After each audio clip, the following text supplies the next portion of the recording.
한번 따라 하실까요? 내 왕이 내게 임하시나니. 내 왕이 내게 임하시나니. 우리 금요일마다 스가랴라고 하는 성경책을 살펴보고 있는데요. 구약 성경의 소선지서라고 하는 성경, 구약 성경의 마지막에 12권이 한 장, 두 장 이렇게 짧게 이렇게 기록되어 있는 성경들이 12권이 있는데 어떤 이름이 유명한 선지자를 대선지자라고 얘기하고 좀 잘 안 알려지지 않은 선지자, 분량을 좀 적게 적은 선지자들을 소선지자 그렇게 얘기하는데, 이분들이 쓴 12권의 책이 배열이 어떻게 되어 있느냐 하면 일어난 시대 순으로 배열이 되어 있다고 보면 됩니다. 3권씩 8세기부터 8, 7, 6, 5세기까지 기록되어 있는 거예요. 호세아, 요엘, 아모스는 8세기예요. 이렇게 내려오는 거예요. 8세기면 주전 BC 700년대를 얘기하는 거예요. 그러니까 지금 스가랴는 학계, 스가랴, 말라기니까 이게 몇 세기에 배경을 하고 있는 성경이라고요? 5세기면 다르게 얘기하면 400년대라는 거예요. 400년대. BC 400년대. 바벨론 포로에서 돌아오고도 한참 시간이 좀 지난 이후의 이야기를 기록하고 있다. 특별히 스가랴서는 바벨론에서 포로로 잡혀갔다가 돌아온 사람들이 성전을 짓다가 중단을 하게 됐는데, 그 중단한 것을 다시금 독려하고 격려하여 성전을 짓게 하는 목적을 가지고 있는 책이 스가랴입니다. 그래서 그 목적을 이루기 위하여 환상을 보여주고 그 환상들을 통하여 영적인 어떤 초월의 경지를 통하여 백성들의 신앙을 북돋우고 소망을 갖게 만들고 비전을 갖게 만드는 이야기가 스가랴 안에 들어있습니다. 8가지의 환상이 나왔습니다. 근데 재미난 건 이 8가지 환상이 딱 끝나고 7장, 8장에는 뭐가 나오느냐 하면 6장까지 그 환상이 나오고 7장, 8장에는 금식에 대한 질문과 그에 대한 해답이 나오는데, 사실은 이게 금식에 대한 질문과 해답이 아니라 금식을 통하여 건물만 짓는 것이 아니라 신앙도 지어져야 되는, 예배 공동체로 완성되어야 될 것에 대한 답을 금식을 질문하는 사람들의 이야기를 통하여 하고 있는 거예요. 성전 짓는 게 1차적인 목적이라고 한다면 성전, 보이는 하드웨어만 지어지는 것이 아니라 그것을 짓고 있는 사람들의 신앙 상태, 영적인 공동체, 예배 공동체도 함께 지어져야 된다라고 하는 이야기를 7장, 8장에 해요. 그런데 9장부터 오면 갑자기 문체도 좀 다르고 내용도 좀 다른 내용이 나오는 거예요. 1장부터 8장까지는 바벨론 포로로 잡혀갔다 왔던 사람들이 성전 건축을 하다가 중단된 그 상황 속에서 성전 건축의 문제, 그리고 그 건축하면서 예배 공동체로서 그들이 어떻게 신앙적으로 준비될 것인가에 대한 이야기를 8장까지 했다고 하면 9장부터는 전혀 다른 이야기가 전개됩니다. 자, 어떤 이야기가 전개될까요? 화면을 한번 보여주실까요? 물론 그 시대의 백성들에게 주는 말씀, 이 성전 건축을 하고 예배 공동체를 만들고 살아가야 되는 그 사람들에게 주는 말씀도 1차적으로 있는데, 그것보다는 훨씬 더 많은 내용이 저 2번과 3번에 있는 거예요. 그 BC 5세기, 즉 400년대의 시대를 살고 있는 그 사람들에게 그 시대에 성전을 짓고 예배 공동체를 만들고 어떻게 신앙생활을 할 것인가에 대한 통찰을 주는 이야기도 있지만, 그 시대에서 앞으로 일어날 일들을 예언하면서 누구의 얘기를 하고 있느냐면 예수 그리스도의 이야기를 할 뿐만 아니라 더 넘어가서 무엇에 대한 이야기까지 하고 있냐면 인류의 종말, 최후 심판 때까지의 어떤 이야기들을 하고 있는 거예요. 왜 그럼 이런 이야기들을 할까요? 이 이야기의 핵심은 뭐냐면 단 하나, 이건 거예요. 어느 때든지 어떠한 상황과 환경에 처해 있든지 간에 믿음의 사람들은 신앙을 버리지 말고 신앙 안에 있어서 주님 언제 오시든지 간에 그 시기에 구원의 반열에 들어가야 된다. 하나님은 구원을 하기를 원하시는 분이다라고 하는 걸 이 스가랴서 후반부에 이야기하고 있는 거예요. 근데 구원은 제가 늘 이야기했던 것처럼 나중에도 또 반복하겠지만 구원이라고 하는 말은 혼자 쓸 수 없는 단어라는 거예요. 구원은 반드시 무슨 단어와 함께 쓰느냐 하면 심판이라고 하는 단어와 함께 쓰는 거예요. 구원하기 위하여 뭐 하는 거예요? 심판하는 거란 말이에요. 그러니까 바벨론 포로로 잡혀갔던 사람들은 심판을 받았단 말이에요. 신앙생활을 잘못해서 그 사람들에게 또 다른 심판을 너희들이 받을 수 있다. 똑같은 범죄하지 않도록 정신 차리고 신앙생활 해라라고 하는 이야기가 9장부터 14장에 저 1번에 해당되는 내용이란 말이에요. 근데 진짜 목적은 저 1번에 대한 내용이 아니고 심판이 목적이 아니고 뭐가 목적이라고요? 구원이라는 거예요. 어떤 상황과 어떤 시대 상황 속에서도 너희들은 뭐 할 거다? 구원받을 거다. 흔들리지만 않으면, 떠나가지만 않으면 구원받을 거다. 그렇게 이야기하고 있는 거예요. 그러면 구원받을 거면 누군가가 구원을 해줘야 되잖아요. 우리는 다 알잖아요. 예수님이 우리 죄를 대신해 죽으셨고 예수님 재림 때 오실 거기 때문에 구원의 주체는 예수님이란 말이에요. 물론 이제 하나님이라고 하는 더 큰 의미의 어떤 우리가 기억하고 있는 영적인 그 분이 있지만 일단은 우리가 구원의 주체는 예수님이라고 하는 걸 오늘날 우리는 안단 말이에요. 근데 이 시대 사람들에게 야, 심판 있다. 다시 심판에 들어가면 안 돼. 내가 지금 심판에 대해서 이렇게 강조하는 이유는 심판이 목적이 아니라 너희들을 구원하고자 함이 목적이야. 그런데 구원은 누가 하느냐 하면 구원해 주실 분이 있다라는 거예요. 구원해 주실 분이 있다라는 거예요. 그게 오늘 본문에 사실은 이제 이야기가 쭉 나오는 이야기 중에 하나예요. 그 예수님께서 나귀를 타고 예루살렘에 입성하셨던 그 메시아로서의 그 이야기가 이 스가랴가 예언한 걸 그대로 이루는 거란 말이에요. 우리는 예수님이 구원의 주체라고는 알고 있지만 이스라엘 백성들은 그럼 우리가 구원받는데 우리가 심판받지 않고 똑같은 심판에 계속 들어갈 것이 아니라 우리는 심판의 때 구원을 받아야 하는데 그 우리를 누가 구원해 주지? 지금 상황 보니까 우리가 지금 포로로 있는데 이방 나라 강력한 왕들이 우리를 다스리고 있는데 누가 우리를 구원해 주지? 라고 하는 의문이 생기는 거예요. 그 의문에 대한 해답이 오늘 본문 말씀이라는 거예요. 그렇다면 그 시대에 살았던 사람들에게 구원의 주체를 이름을 밝히지 않고 이야기를 하는데 우리는 그분을 예수님이라고 알고 있는데 이 사람들은 이 성경적 스가랴를 읽으면서 구약시대의 사람들은 누구라고 생각했을까요? 거기에 대한 어떤 뉘앙스, 정보가 오늘 본문 뒤에 13절에 나옵니다. 자, 13절 말씀 같이 한번 읽어볼까요? 13절 시작. 내가 유다를 당긴 활로 삼고 에브라임을 끼운 화살로 삼았으니 시온아 내가 네 자식들을 일으켜 헬라 자식들을 치게 하며 너를 용사의 칼과 같게 하리라. 자, 저기 헬라 자식들이 나와요. 내 자식들을 이렇게 헬라 자식들을 친다라는 거예요. BC 4세기 이야기지만 4세기 이후부터 일어날 일들, 예수님 시대뿐만 아니라 우리가 아직 경험해보지 못한 저 최후 심판 날 때까지의 이야기를 스가랴 9장부터 지금 예언하고 있는 거예요. 그래서 8장까지를 제1스가랴라 그러고 9장부터 14장을 제2스가랴라 그러는 거예요. 9장부터 14장은 예언적인 어떤 내용을 담고 있기 때문에 이 묵시문학, 묵시록 이렇게까지 얘기를 한단 말이에요.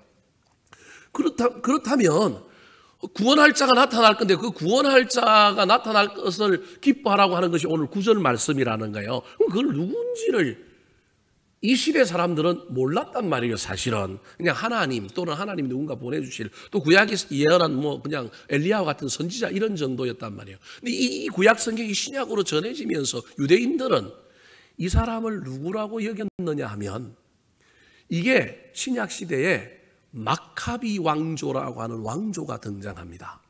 그래서 구약 때는 누군지 모르고 그냥 막연하게 엘리야와 같은 선지자, 메시아 이런 정도로 이야기했고 우리는 예수님이라고 알고 있지만 이 신구약 중간 시대에 살았던 사람들, 특별히 신약 시대에 이 스가랴의 성경을 통하여 구원하시는 하나님, 근데 그 구원의 주체, 우리를 구원하기 위하여 보내주실 분이 누구냐라고 하는 이야기. 그래서 신약 시대의 사람들이 예수 그리스도를 메시아로 인정하지 않았던 이유 중에 하나가 저기 헬라 자식이라고 하는 저 말 때문에 사람들이 피리 꽂혀버린 거예요. 여러분 신구약 중간기에 이스라엘 백성들이 바벨론의 포로로 잡혀가고 난 다음에 그 이후에 세계 정세가 바뀌면서 여러 강대국들이 번갈아 가면서 이 이스라엘 사람들을 통치를 해요. 팔레스타인을 통치를 하는데 이 바벨론 다음에 나타난 나라가 페르시아예요. 페르시아 또는 바사 또는 메데라고 하는 제국이에요. 그 다음에 나타난 제국이 뭐냐면 헬라 제국이에요. 헬라. 쉽게 얘기하면 그 지금의 그리스예요. 우리는 그 그리스 하면 별 볼 일 없는 나라고 지금 뭐 옛날에 외환위기 나가지고 막 고생하고 막 그래 놓으니까 우리는 그 나라가 별로 이상한 나라라고 생각하죠. 얼마나 전통이 깊고 서양 문명의 핵심을 자랑하는 나라인지 몰라요. 그게 그리스란 말이에요. 그 다음에 일어난 나라가 누구냐면 로마인 거예요. 지금 이 로마는 아직 나타나지 않았고, 저 시대에 BC 4세기에 로마는 아직 나타나지도 않았고 페르시아가 다스리고 있는데, 지금 누가 지금 꿈틀거리고 사실은 나타나고 있느냐 하면 헬라가 이제 꿈틀거리고 지중해에서부터 점점 세력을 키워오고 있지만 아직은 누가 왕이에요? 페르시아 바사 알렉산더 대왕의 후손들이 이 왕인 거예요. 이런 상황 속에 헬라가 이제 조금 일어나고 있는데, 지금 스가랴 선지자는 예언을 통하여 내 자식들이, 즉 이스라엘 민족들이 헬라 자식들을 뭐 한다고요? 칠 것이다라고 하는 예언을 하는 거예요. 저게 역사상에 이루어졌는데 그게 언제냐 하면 저게 주전 176년, 67년인지 76년인지 모르겠습니다. 여러분, 하여튼 1세기 중반 때에 어떤 일이 일어났느냐 하면 헬라의 왕이 있는데, 에피파네스라고 하는 왕인데, 이 헬라의 왕이 그 당시 이제 바사는 망하고 헬라가 일어났으니까 그 다음에 또 작은 나라 하나가 커올르고 있는 나라가 누구예요? 로마. 무슨 말인지 이해되죠? 페르시아가 잡고 있다가 페르시아를 무너뜨리고 헬라가 지중해 연안의 패권을 자랑했는데, 이때 이제 누가 또 커올르기 시작한 로마가 커올르는 거예요.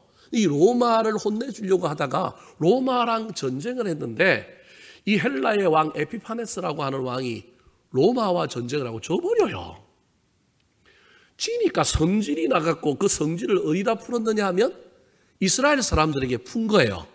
후퇴를 하다가 로마랑 전쟁하고 터키 쪽에서 전쟁하고 후퇴를 하다가 어디서 와서 화풀이를 했느냐 하면 이스라엘 백성들에게 막 사람들을 죽이고 화풀이를 했을 뿐만 아니라 무슨 일을 벌였느냐 하면 예루살렘 성전에 가가지고 아무리 그래도 그 나라의 종교 이런 걸 안 건드려야 되고 좀 유화 정책을 써야 돼서 어떤 금기를 정해놓고 저거만큼은 건드리지 말아야 되는 이런 불문율 때문에 예루살렘 성전을 그래도 신성시하고 막 그랬단 말이에요. 근데 그게 아니라 이 스가랴 시대에 지어놓은 이 예루살렘 성전에 가가지고 뭘 했느냐 하면 자기들이 섬기는 신, 헬라 사람들, 그리스 사람들이 섬기는 신이 누구예요?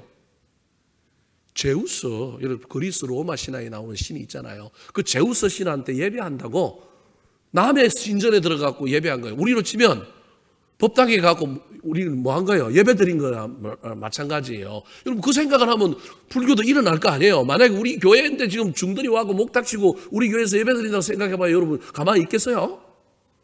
헬라 사람들이 제우스 신한테 거기서 예배를 드린 거예요. 근데 예배를 드리면서 그냥 예배만 드려도 약소국이니까 그냥 찍소리 못하고 막 부글부글 끓어오르지만 참았겠지만, 문제는 뭐냐면 이스라엘 사람들이 제일 싫어하는 동물이 뭐냐면 돼지예요, 돼지. 근데 돼지 맥을 따고 돼지 머리를 갖다 놓고 막 그 피를 막 성전에 뿌리면서 돼지를 가지고 예배를 드린 거예요. 이게 포로 식민지의 서름을 당하고 있는 이스라엘 백성들에게 불을 지른 거예요. 이때 거룩한 사람들, 숨어있던 사람들, 제야의 고수들 뭐 이런 사람들이 들고 일어나서 이때 저것들 몰아내자. 그래서 이 헬라 사람들하고 무력 독립투쟁을 해서 싸워서 이겨요.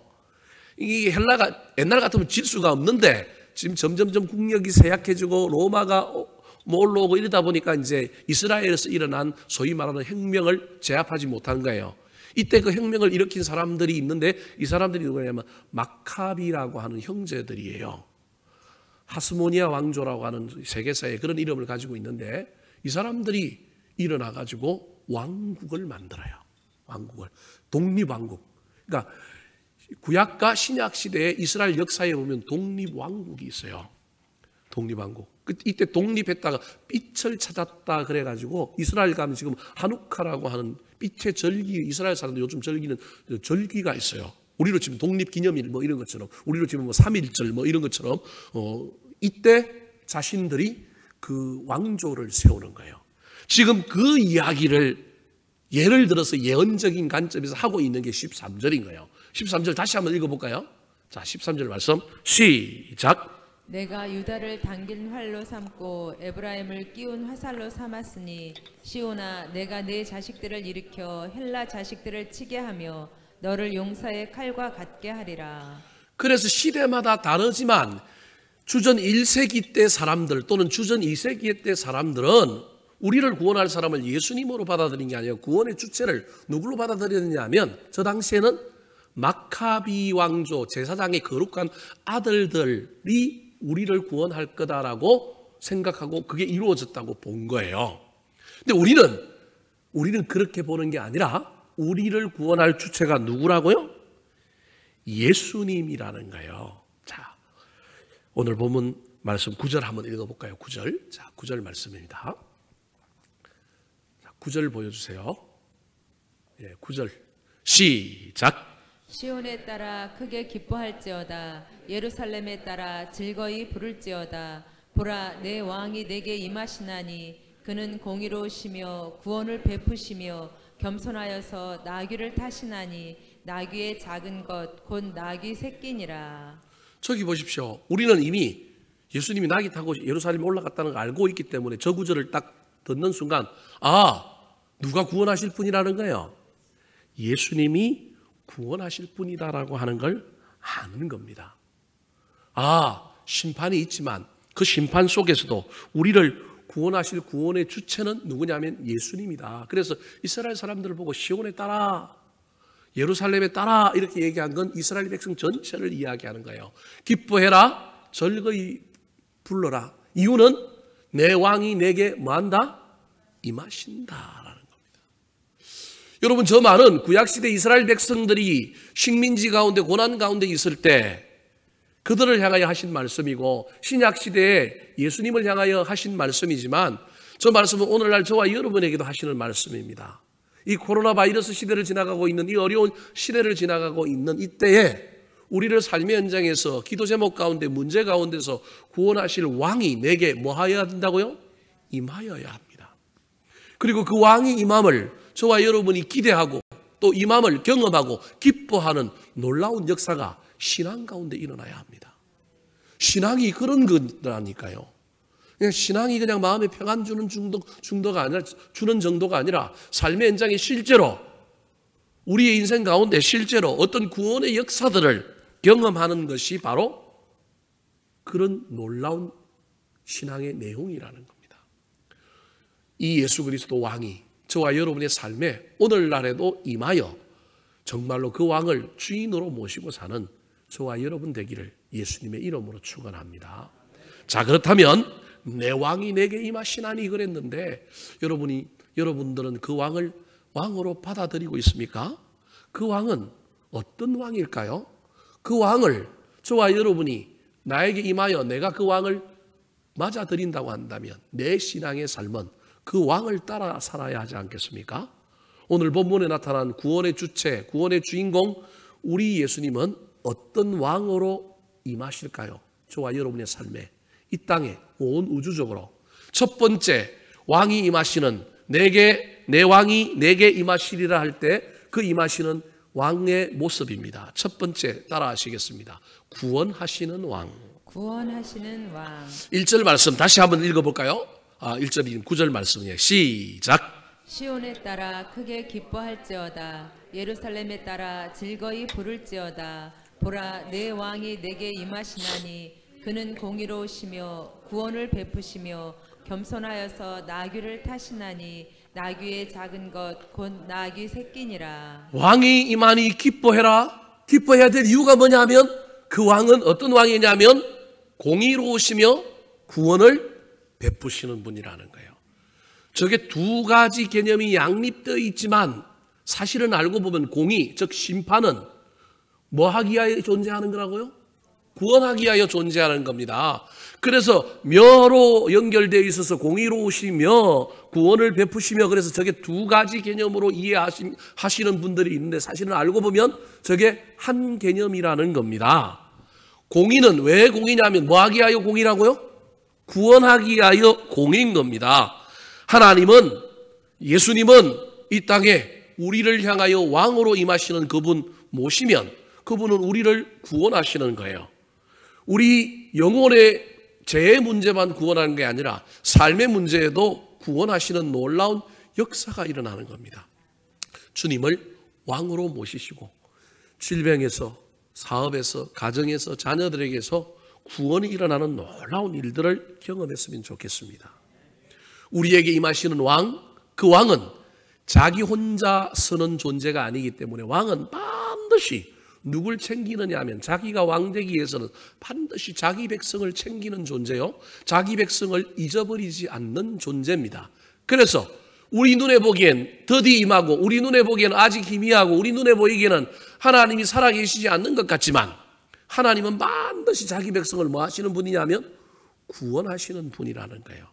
지금 포로기를 지나가고 있는 이스라엘 백성들, 성전을 건축했는데 성전 건축하고 나면 독립이 이루어질 것 같고 성전 건축하고 나면 바벨론이 망할 것 같고 뭔가 일어날 것 같은데 여전히 일어나지 않는 이 상황 속에서 이스라엘 백성들을 향하여 하나님께서 이 스가랴 선지자를 통하여 또 먼 훗날의 예언을 통하여 이 왕이 너희들에게 임하시면 반드시 너희들은 구원받는다, 그 얘기를 하고 있는 거예요. 자, 16절 말씀 같이 한번 읽어볼까요? 16절 시작. 이날에 그들의 하나님 여호와께서 그들을 자기 백성의 양떼같이 구원하시리니 그들이 왕관의 보석같이 여호와의 땅에 빛나리로다. 그날에 바로 왕이 너에게 임하여 싸워 이기게 해주시는 그 놀라운 승리의 날에 또는 심판의 날에 하나님께서는 자기 백성을, 예수 그리스도는 자기 백성을 양떼같이 뭐 한다고요? 구원하시는 거예요. 양같이가 아니라 뭐라고요? 양떼같이. 이 말에 저와 여러분이 소망을 얻었으면 좋겠습니다. 하나님은 공동체적으로 많은 사람들을 양떼같이 구원하시기를 원하시는 놀라운 분이라는 겁니다. 중요한 건 그 왕이 내게 뭐 할 때? 임할 때. 하나님 내 마음에, 내 삶 속에, 내 인생 가운데 임하여 주시어서 당신의 정체성이 구원하시는 분이니 내 삶에 구원이 일어나게 하여 주시고 나도 그 구원 경험하여 우리 자녀들에게, 나와 함께 살아가는 사람들에게 내 나름대로 내 방식대로 부족하지만 나도 구원하는 사람 되게 해 주십시오. 기도하며 살게 되기를 우리 구주 예수 그리스도의 이름으로 축원합니다. 두 번째, 내 왕이 내게 임하시리니 그랬는데 그 왕은 어떤 왕일까요? 따라 하시겠습니다. 겸손의 왕. 겸손의 왕. 사명은, 내면은 구원하는 거예요. 그런데 태도는, 외양은, 그 사명을 이루기 위한 태도는, 자세는 뭐냐 하면 겸손이 우리 예수님 왕의 내용이라는 거예요. 1절 말씀 다시 한번 읽어볼까요? 1절입니다. 시작. 시온에 따라 크게 기뻐할지어다. 예루살렘에 따라 즐거이 부를지어다. 보라, 내 왕이 내게 임하시나니 그는 공의로우시며 구원을 베푸시며 겸손하여서 나귀를 타시나니 나귀의 작은 것 곧 나귀 새끼니라. 그럼 왜 저렇게 표현하고 있을까요? 저 이야기는 실제로 예수님께서 종료주일에 그죠? 감람산 벳파기에서 제자 둘 보내가지고 건너편에 가가지고 야, 어미나귀하고 새끼 묶여져 있을 텐데 어미나귀 데려오는 게 아니라 누구 데리고 오라고요? 나귀 새끼 데리고 오라 그러잖아요. 야, 주인이 만약에 네가 뭔데 그거 데리고 가냐 그러면 뭐라고 대답하라 그랬다고요? 주가 쓰시겠다 하라. 그 말에 깨갱하고 한마디도 안 하고 그냥 나귀 새끼를 주는 놀라운 일들이 일어나서 그 나귀를 타고 예수님께서 어디로 입성해요? 예루살렘을 입성한 거예요. 여러분, 저게 어떤 의미일까요? 우리는 그냥 성경에서 저 이야기를 하니까 저건 그냥 겸손, 그렇게 우리는 이해하고 그냥 머리로는 알지만 저게 진짜 무슨 의미일까요? 이 시대의 왕은, 아니 여전히 뭐 요즘 민주주의가 조금 낫지만 이 시대의 왕은 겸손하는 사람이 아니라 뭐 하는 사람이에요? 군림하는 사람, 통치하는 사람, 좋은 말로 표현하면 다스리는 사람인데 우리 예수님은 그런 분이 아니라 뭐 하시러 오시는 분이냐면 섬기로 서브하러 오셨다는 거예요. 영혼을 위하여 이 땅에 있는 사람들을 향하여 섬기러 왔다라고 하는 걸 보여주는 거예요. 그 시대의 리더십하고는 전혀 다른 리더십을 가졌던 분이 누구냐 하면 예수님이다라고 하는 걸 보여주는 거예요. 그래서 예수를 믿는다, 신앙생활을 한다라고 하면 반드시 저와 여러분이 예수님을 통하여 배워야 할 여러 가지가 있지만 그중에 반드시 배워야 할 건 딱 두 가지 제가 생각해요. 겸손과 순종이에요. 순종함으로 겸손해지고 겸손하여서 순종하는 거예요. 제가 언젠가 여러분에게 설교했지만 이 겸손과 순종이 예수님의 어떤 사역과 어떤 삶의 자리에서 가장 중요한 두 가지 덕목이라는 걸 기억해야 합니다.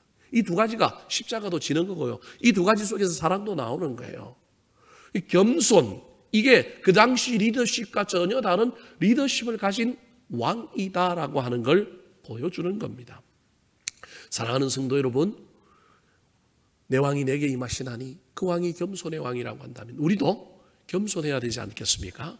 하나님을 향하여, 사람들을 향하여, 특별히 저와 여러분이 우리 이 자녀들을 향하여 우리가 겸손해야 되지 않겠습니까? 어떤 목사님이 설교를 하는데요, 그 설교 내용 가운데 자기 교회 집사 하나가 와가지고 목사님 고민이 있는데요 질문을 했대요. 그래서 무슨 고민입니까? 그랬더니 그 교회 여자 집사님이 요즘 자기 아이들 때문에 너무 막 힘이 든대요. 사춘기가 너무 심해갖고 요즘은 말도 안 듣고 막 그래서 막 머리가 아프고 막 힘들어 죽겠대요.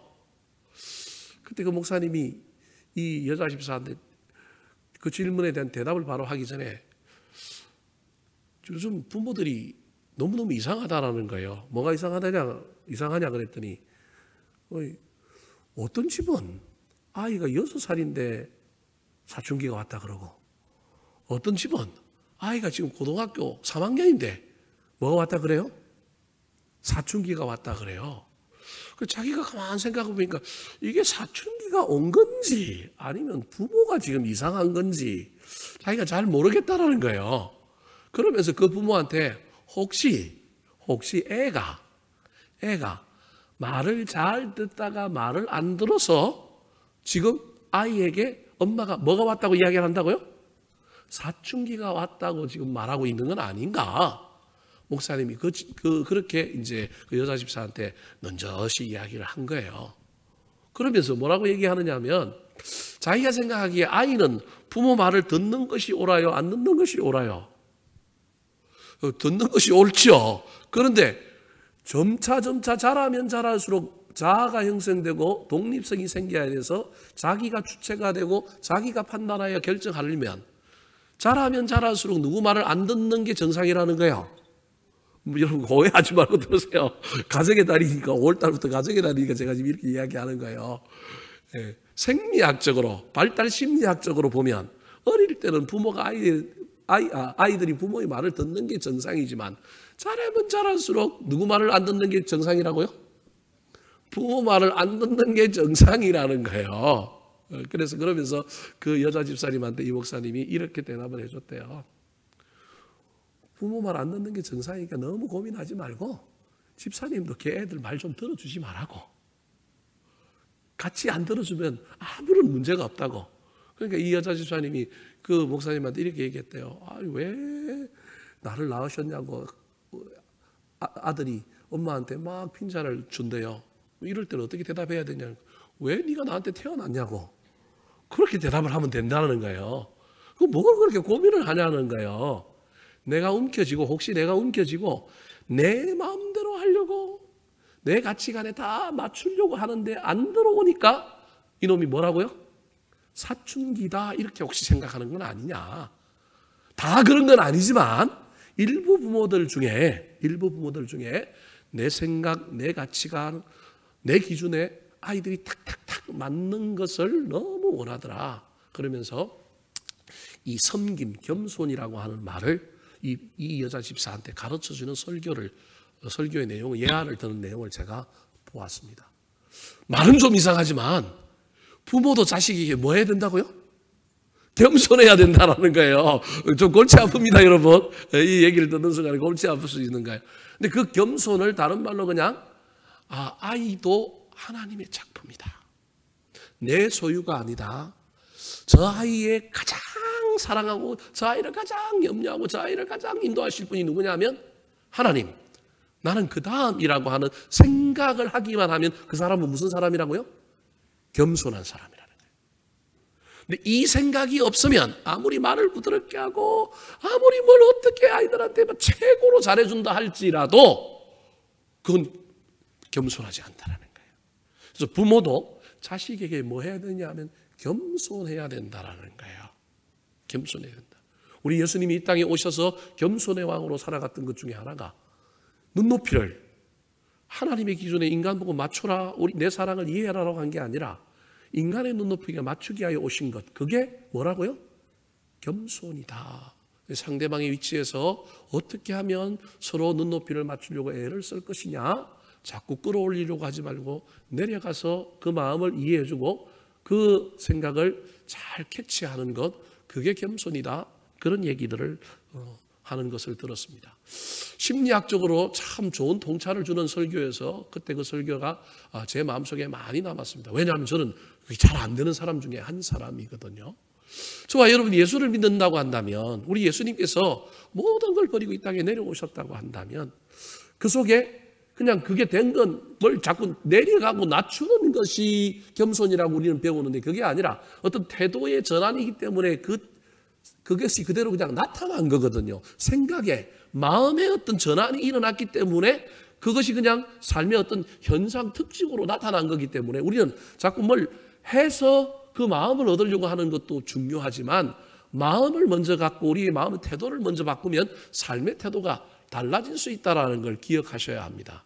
그래서 저도 이 문제를 놓고 부지런히 실험하고 연습하고 있는데 안 될 때가 너무 많아서 늘 고민이긴 합니다. 사랑하는 성도 여러분, 예수를 믿는다고 한다면, 저와 여러분 예수님을 닮아간다고 한다면, 우리의 왕이신 예수님께서 우리에게 임하셨다고 한다면, 그 임하심이 겸손의 왕으로 오신 거라고 한다면, 우리도 하나님을 향하여, 다른 사람을 향하여, 특별히 우리 가정에 있는 모든 사람들을 향하여 겸손으로 다가가는 것, 겸손으로 살아내는 것, 이것이 저와 여러분의 신앙생활의 영원한 숙제이지 않겠습니까?